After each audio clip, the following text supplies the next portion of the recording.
Some of us live far from the Mississippi or any natural river or lake. So where do we find water in these desert-like areas where there seems to be none? Well, fortunately, all the water that falls on the land as rain or snow does not run off in streams and rivers. Much of it sinks into the ground and joins a large body of underground water. In fact, there is several times more fresh water underground than in our lakes and rivers.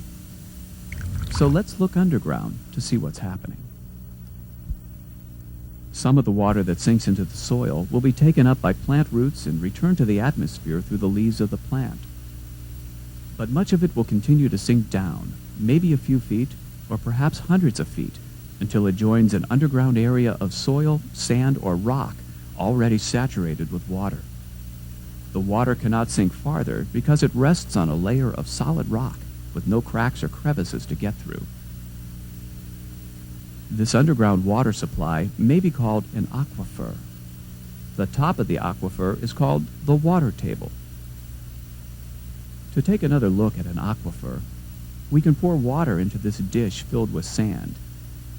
The water, of course, pools at the bottom because it cannot go through the glass.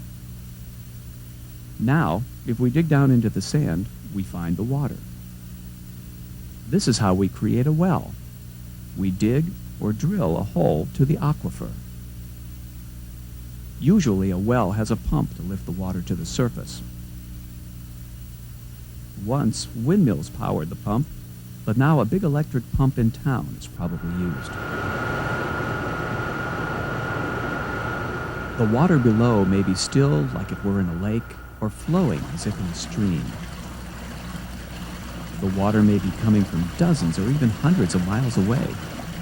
By reaching the water table, we can have fresh water even if there is no lake or river nearby. Sometimes water simply gushes out of the ground on its own. We call these places springs. Natural pressure causes the flow. Water enters the ground somewhere higher than the spring. At the spring, the water is pushed out through a crack or crevice in the ground. By studying underground water, we usually find a lake or river indicates that the land has been cut deep enough to expose the water table. We can also see clearly that lakes, rivers, and underground water are all part of the same water system. These, in turn, come from the same basic source, precipitation of rain or snow.